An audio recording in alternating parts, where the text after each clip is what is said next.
안녕하세요. 이춘의 세상만사 시작합니다. 오늘은 장군이란 칭호를 가진 유일한 여성 독립운동가 김명씨에 대해 이야기하고자 합니다. 며칠 전 여학생들에게 김명씨에 대해 아니냐고 물었습니다. 그랬더니 500여 명의 학생들 중 아는 학생이 거의 없었습니다. 그리고 유관순 열사는 아니냐고 물었습니다. 그랬더니 다 안다고 하더라고요.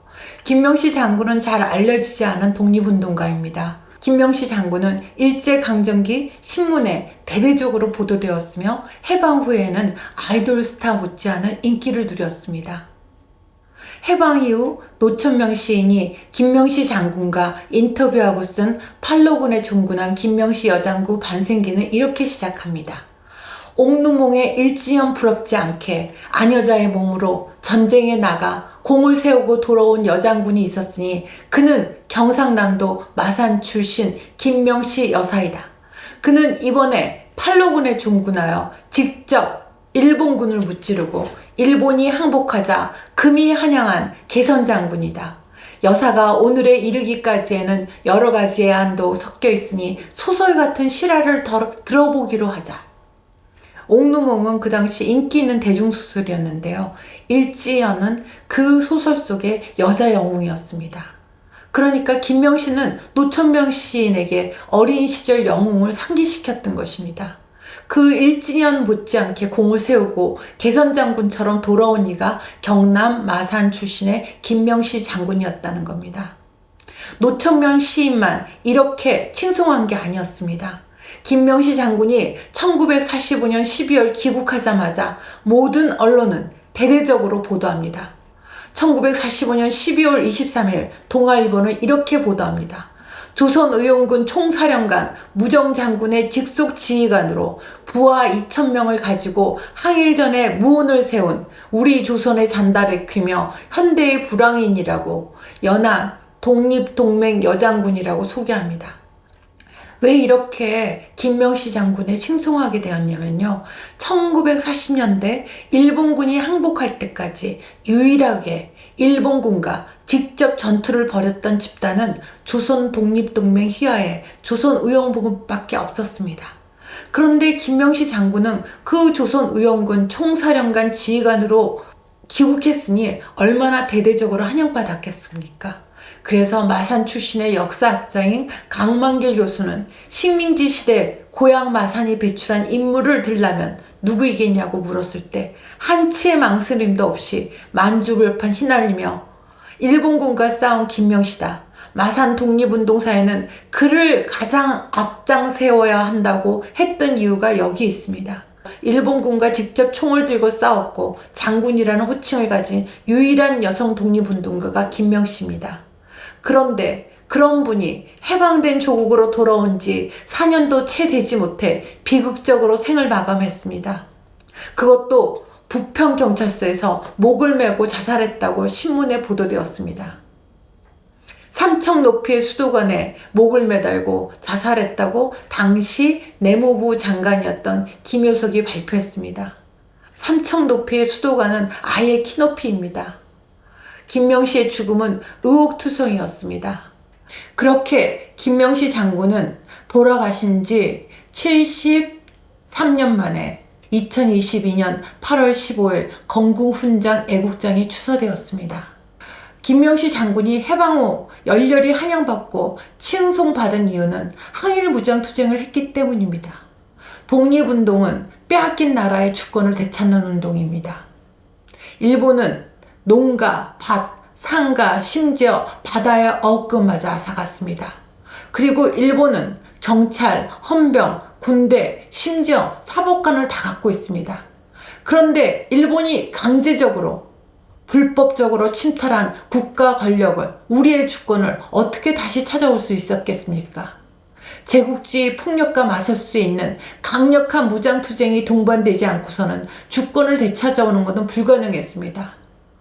3.1 만세운동이 그것을 처절하게 각성하게 했습니다. 오죽하면 이완용과 윤치와 같은 민족 반역자들이 만세만 부른다고 식민지를 독립시켜준다고 하면 세상에 식민지는 없을 것이라고 조롱했겠습니까? 헌병, 경찰, 군대 등 모든 수단을 동원해 폭력으로 탄압하는 일본 제국주의에 맞서기 위해서는 무장투쟁이 불가피한 선택이었습니다. 그래서 의병이 일어나고 그 의병은 다시 독립군이 되었습니다. 그러나 무장투쟁을 수행하기 위해서는 군자금이 필요합니다. 그래서 구한말 부자들에게 의병의 군자감도 걷어오고 1910년대 이혜영 선생의 일가는 전 재산을 팔아 중국 간도에 독립군 양성소인 신흥무관학교도 세웠습니다. 홍범도 장군이 승리로 이끈 봉오동 전투는 1920년 6월 6일, 청산리 전투는 10월이었습니다. 그 전투는 일본군의 간담도 서늘하게 했습니다. 그러나 간도 참변과 같은 일제의 포갑으로 독립군의 근거지가 되었던 조선족 마을이 초토화됩니다. 더 이상 무장투쟁을 수행할 수 없었습니다. 그러나 이런 온갖 어려움에도 불구하고 항일 무장투쟁을 이어가고자 하는 노력이 끊임없이 진행되었습니다. 이들은 공동의 적인 일본 제국주의와 싸울 수 있는 모든 세력과 연대했습니다.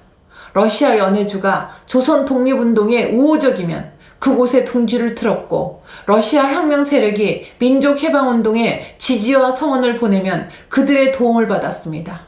중일전쟁이 일어나 중국 국민군이 일본과 싸우면 기꺼이 중국군과 함께 중국혁명에 참가했습니다. 조선의 젊은이들은 남의 나라에서 독립운동을 하기 위해 누구보다 헌신적으로 용감하게 싸워야 했습니다.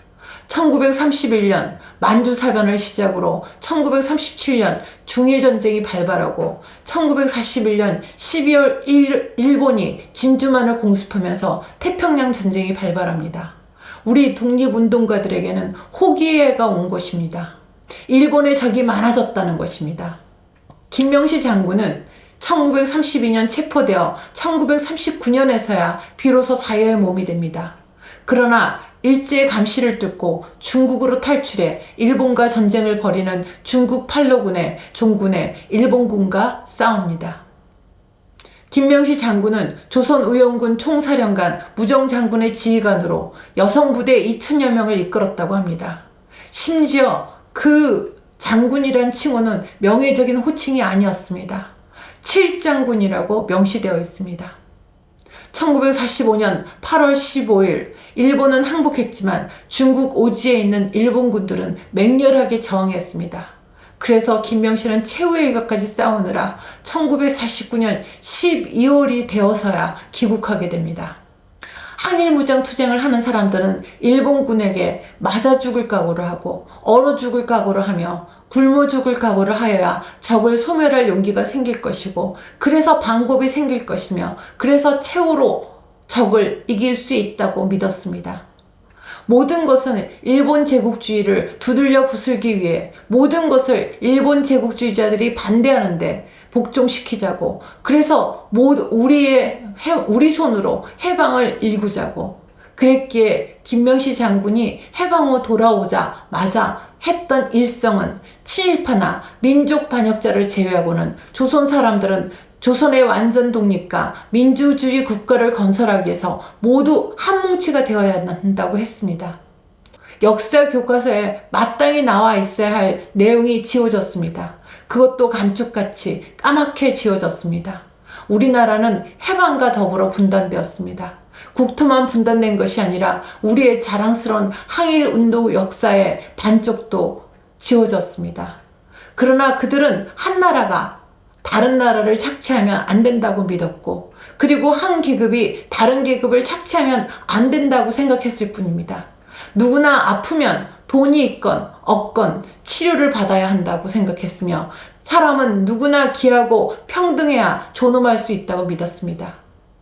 그래서 그들은 해방투쟁 과정에서 많은 동지와 형제들이 죽어가는 걸 보면서도 자기도 죽을 것임을 알면서도 의연했습니다. 바로 자기의 죽음이 헛되지 않게 끝날 것임을 믿었기 때문입니다. 훗날 어느 날인가 해방된 미래의 자식들이 자유의 열매를 따먹으면서 그들이 흘린 피와 눈물에 대해 이야기할 것을 믿어 의심치 않았습니다.